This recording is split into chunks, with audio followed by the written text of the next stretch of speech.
Hey guys, it's QuickyBaby and welcome back to World of Tanks, and Wargaming have released some initial statistics of what is likely to happen to your favorite Tier 8 light tanks when they make the transition to Tier 9. And if you had no idea that Tier 9 and Tier 10 light tanks are coming to the game soon, then I recommend you check out one of my most recent videos and also one of my most popular ones on the future of World of Tanks. Now before we get stuck into the changes, there's one thing that I'd like to emphasize that I think a lot of people in the community have been missing, and that is that up until now, Tier 8 light tanks have had Tier 9 medium tank matchmaking, i.e. currently Tier 8 light tanks can meet vehicles between Tier 7 and Tier 10. And as I highlighted in my Future of World of Tanks video, Wargaming announced that the new light tanks will have standard matchmaking. And so effectively what we're seeing is that all of the current Tier 8 light tanks are becoming Tier 9 light tanks with minor buffs and nerfs. So what's happening to the AMX 1390 as it makes its jump from Tier 8 to Tier 9? Well, the first change that we see is in the aim time. Currently the 90mm on the AMX 1390 has got 3 seconds aim time. This is going to be improved to 2.7, which definitely should help the gun handling on the vehicle, and aim time is a super important statistic for any autoloader. Speaking of which, there are some fairly dramatic changes to the magazine of the AMX 1390.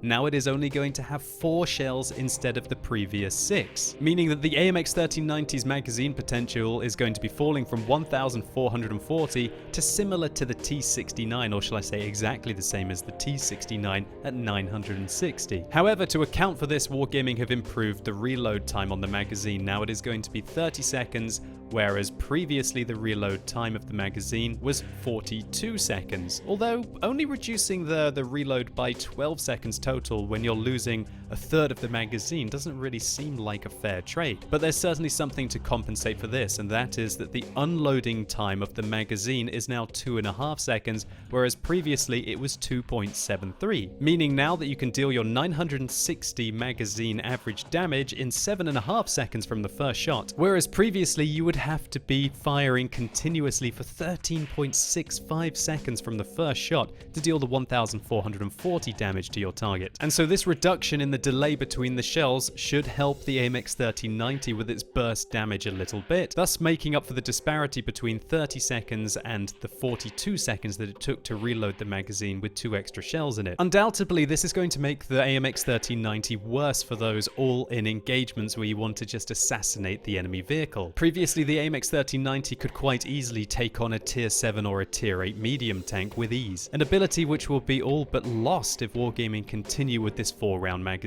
However, the vehicle will be better at going in and assassinating targets that are already damaged, and is going to be able to do so faster with that improved unload time, and also sometimes you don't need those full 6 shells, and is going to be able to do so faster with that improved unload time. And you know, quite often you don't need the full 6 shells in the AMX 1390, only maybe when you've bounced 1 or 2. And in those kind of situations, it's certainly going to help that you've got a shorter reload time on the magazine. Now on to the RU-251 Sheridan, the German Tier 8 light tank. This vehicle's hit points are going to be buffed from 1,200 up to 1,350, and it's also going to get a whopping view range increase by 20 meters, giving it the joint best view range in the game of 420, along with the M48 pattern. This should certainly help the vehicle be a better scout, and there's even probably an argument now that you can drop coated optics on this tank to be using vents as well as the gun rammer and the vertical stabilizers. However, the vehicle's top speed is being reduced from 80 kilometers an hour down to 70 kilometers an hour, which will certainly be a shame because currently the RU-251 Sheridan is the fastest vehicle in the game, able to go at 80 kilometers an hour. Apart from that, there are a couple of minor changes. Its aim time is being improved to 2 seconds from its previous 2.1 seconds, and its rate of fire is increasing from 9.68 rounds a minute up to 10 rounds a minute. And no, I'm not reading 6 as 10, that's because you have to divide 60 by the reloading time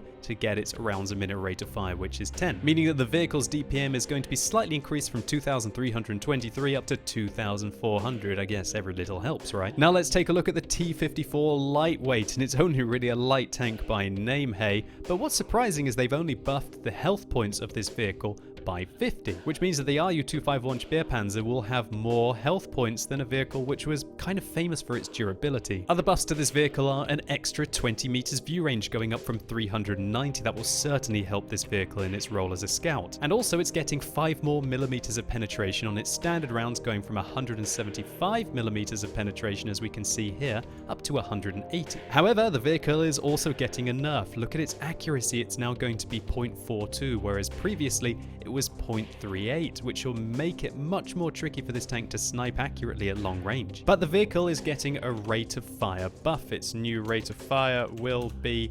8.82 rounds a minute, whereas previously it was a flat 8. And so while the vehicle's accuracy is being reduced, its DPM is going up by over 10%. Next up, we're going to look at the Tier 8 American light tank, the T49, which has had some of the most dramatic changes by the looks of it to the vehicle. Firstly, it's gaining 300 extra hit points, 1,400 hit points, whereas previously it had 1,100 hit points. Its turret armor is also decreasing to 25, 25, 25, whereas previously it was 38 at the front, and I guess less on the side, 15, 15.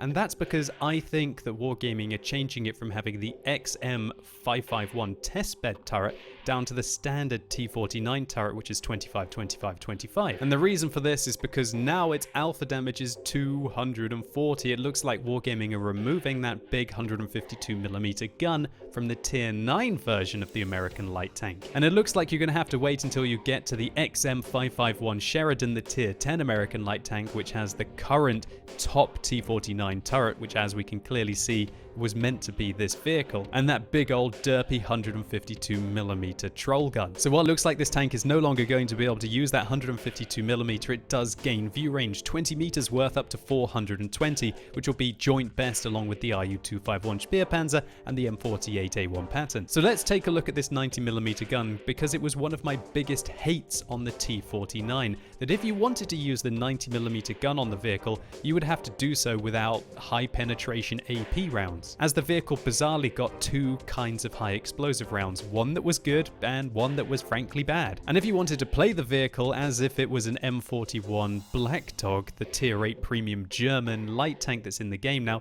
you would have to fire heat rounds, and I guess you're spending, 4,000 credits per shot to do 240 damage. And so for everyone out there like me who has always wanted to play a high tier American light tank with a 90mm gun, then this might be the vehicle for you. It has 185mm of penetration, which when you think about it doesn't sound like it's going to be very good at Tier 9. But then again, all of the current Tier 8 light tanks have that kind of penetration, and they have the same Tier 9 matchmaking that the new Tier 9 light tanks will have. And if you want to fire those heat rounds, you can. It has 250mm of penetration. But one thing that's a little bit disappointing is that Wargaming haven't given it those high explosive penetration rounds that you kind of take for granted on the previous T49's 90mm, and something that the RU-251 Speerpanzer is still going to be keeping, as we see here. So what advantage does the T49 have over the RU-251 Speerpanzer? Well, it's certainly not the accuracy. The new accuracy is going to be 0.4, which is actually worse than the 0.38 on the previous 90mm. And the aim time won't be great either at 2.3 seconds. Let's hope it gets some awesome gun dispersion values to try and make up for this. But one thing that is crazy about this tank is look at the reload time. It's 5.65,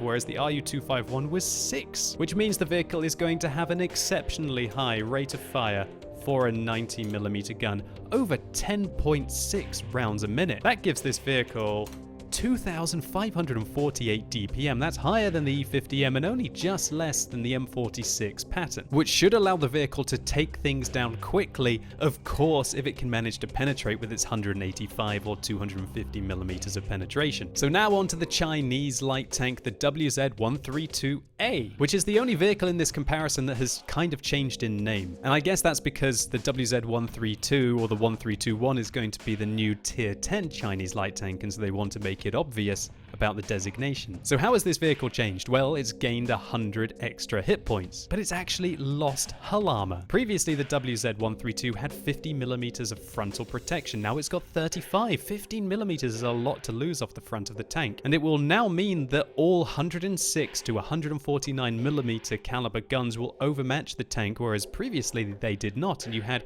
quite a few good auto ricochet angles off the front of the WZ-132, which is one of my favorite things about playing this tank. The side armor is being thinned by 5mm as well, and look at the turret, it's losing 10mm off the front and 5mm off the side. The vehicle is also losing 8 degrees a second of turret traverse and 10 degrees a second off its tank traverse, which was previously 56 degrees a second. One of the nicest things about the tank is that it didn't really have to slow down around corners. Thankfully, the vehicle is getting the same 20 meters view range buff as the RU-251, the T54 Lightweight, and the T49, which kind of makes up for the drop of mobility and drop in armor. But there's one amazing thing about this tank. Have you seen the gun? It looks like it is getting a completely different 100mm gun. All WZ-132 drivers will know that there is a choice between an 85mm and 100mm on the vehicle. I personally really enjoy the 100mm, especially since it was buffed, and it had 189mm of penetration and 250 alpha damage. Well, the new WZ-132A is going to have 215mm of penetration, which will be the highest on any tier 9 light tank,